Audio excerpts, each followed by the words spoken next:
Welcome to solid state Maharashtra state board. बच्चों, आज हम कोवेलेंट सॉलिड्स पढ़ने वाले हैं।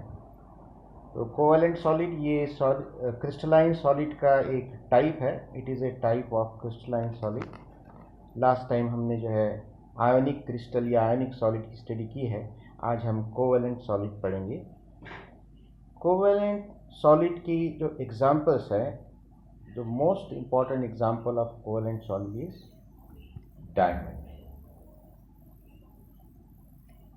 Second example है quartz. quartz का फॉर्मूला है SiO2। quartz मतलब हम आम बोलचाल की ज़बान में इसको बोलेंगे रेती है। रेत जो होती है नदी में जो मिलती है हमको, रेत। उसके बाद बोरॉन नाइट्राइड है, बोरॉन नाइट्राइड। उसके बाद है कार्बोरेंडम,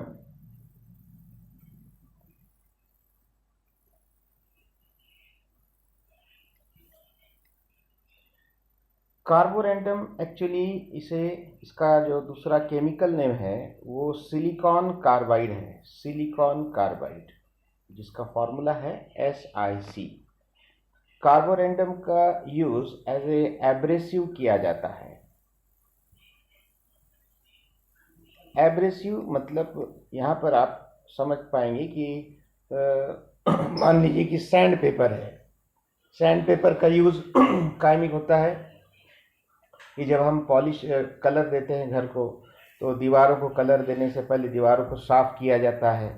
तो वो जो पेपर मिलता है उस पेपर को हम सैंड पेपर कहते हैं। तो ये पॉलिशिंग के पर्पस के लिए, पेंटिंग के लिए, स्मूथिंग, सरफेस को स्मूथ करने के लिए जो पेपर यूज़ होता है उसे सैंड पेपर। और सैंड पेपर ये एब्रेसिव है।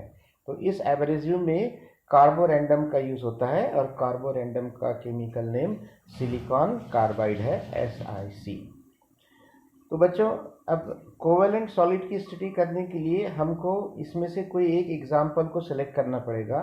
तो हम मान लीजिए कि डायमंड को सिलेक्ट कर लेते हैं कि डायमंड की हमको स्टडी करना है, तो अल्टीमेटली हम कोवेलेंट सॉलिड की स्टडी कर पाएंगे।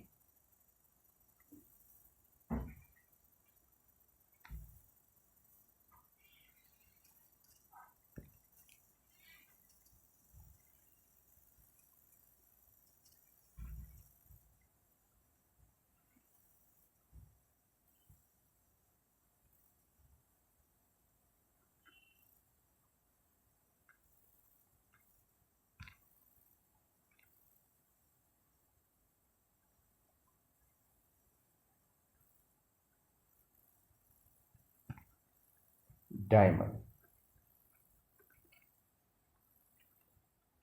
पहला पॉइंट क्या रहेगा डायमंड के बारे में? It is a covalent solid. ये कोवेलेंट सॉलिड है, ये क्रिस्टलाइन सॉलिड है, कोवेलेंट सॉलिड है। और इसका जो कॉन्स्टिट्यूएंट पार्टिकल है वो है atoms.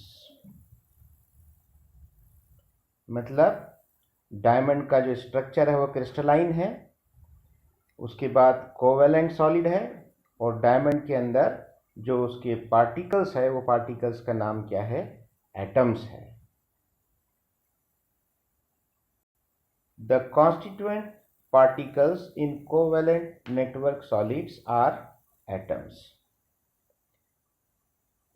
Point number 2, the atoms in these crystals are linked by a continuous system of covalent bond. इसका क्या मतलब हुआ? डायमंड ये एलोट्रोपिक फॉर्म है कार्बन का। तो यहाँ पर कार्बन लेते हैं, और जैसे कि आपको मालूम है कि कार्बन की वैलेंसी 4 है, means carbon can bonded to 4 any other atoms. लेकिन कार्बन की ये भी एक प्रॉपर्टी है जिसका नाम है कैटेनेशन प्रॉपर्टी।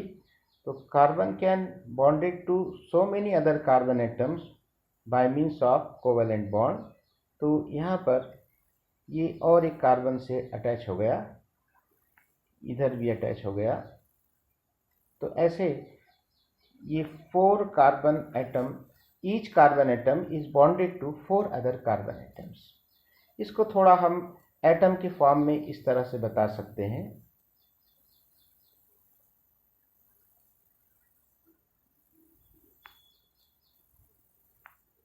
तो ये टेट्राहेड्रल स्ट्रक्चर फॉर्म हुआ है, लेकिन हर एक कार्बन ये 4 अदर कार्बन से अटैच है।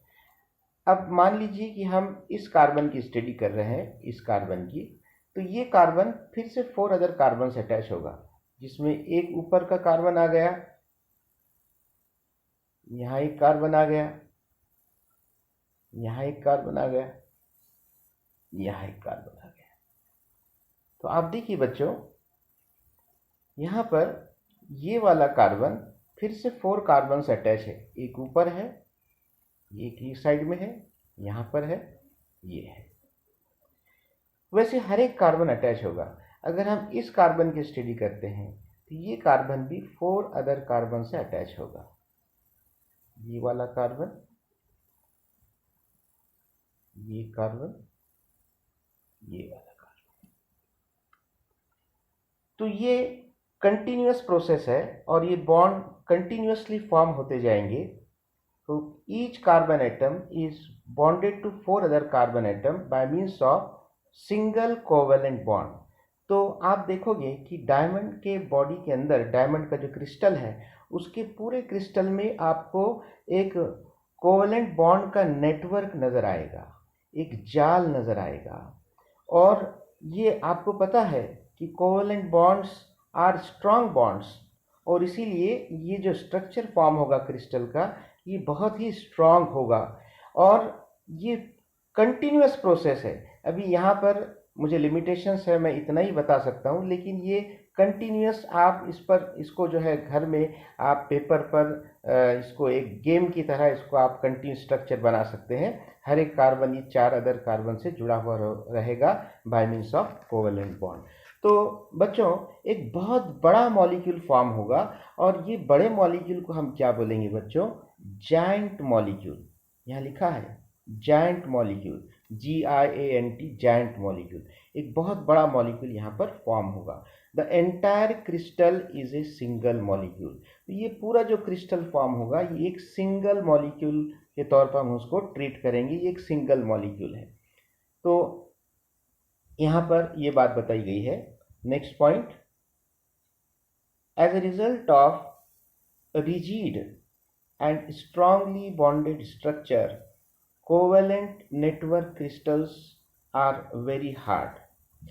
देखिए ऑब्वियसली अब यहाँ पर ये पूरा स्ट्रक्चर बहुत ही पैक्ड स्ट्रक्चर है, covalent bonds are strong bonds. तो ये पूरा नेटवर्क स्ट्रक्चर, जो नेटवर्क बिछा हुआ है, जो जाल बिछा हुआ है कोवेलेंट बॉन्ड का, तो एक वेरी हार्ड स्ट्रक्चर तैयार हुआ है, बहुत ही हार्ड स्ट्रक्चर है।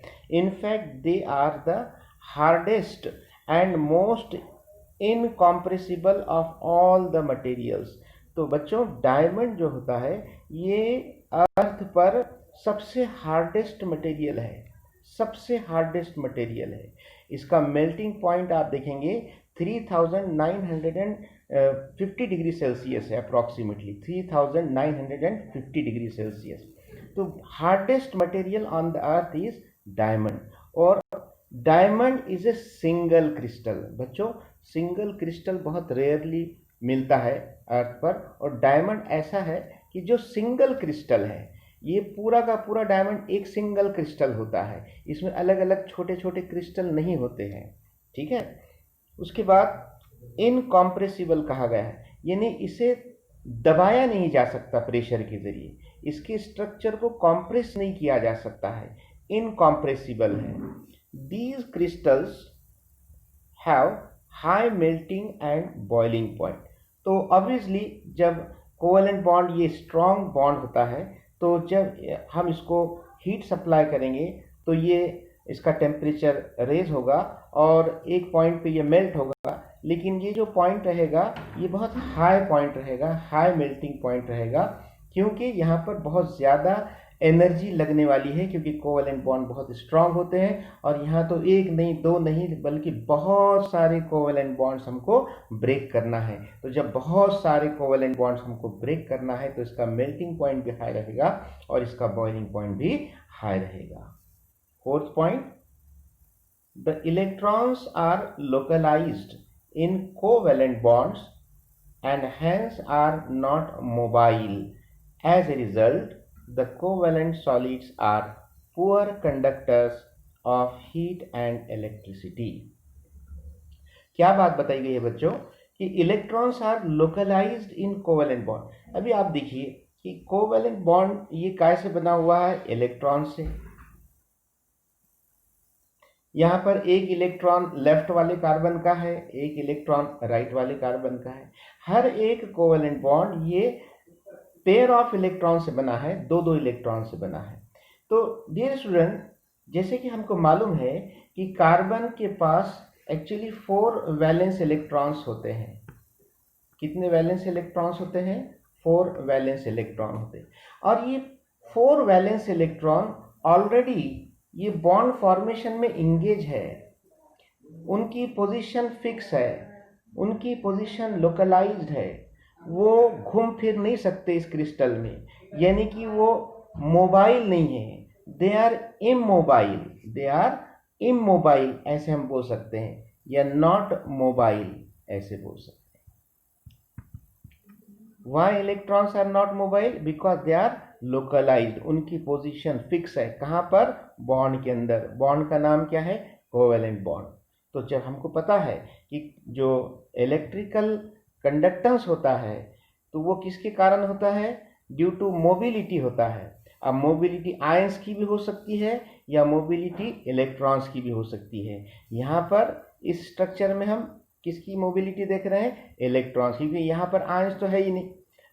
तो यहाँ पर इलेक्ट्रॉन्स मोबाइल नहीं है और इसी वजह से ये poor conductor of heat and electricity है। और इसके एग्जाम्पल हमने देखा है, diamond, quartz, boron, nitrite, carborundum are covalent network solids. तो यहाँ पर आज के लिए बस इतना ही, बाकी हम आगे देखेंगे नेक्स्ट लेक्चर में। Thank you very much.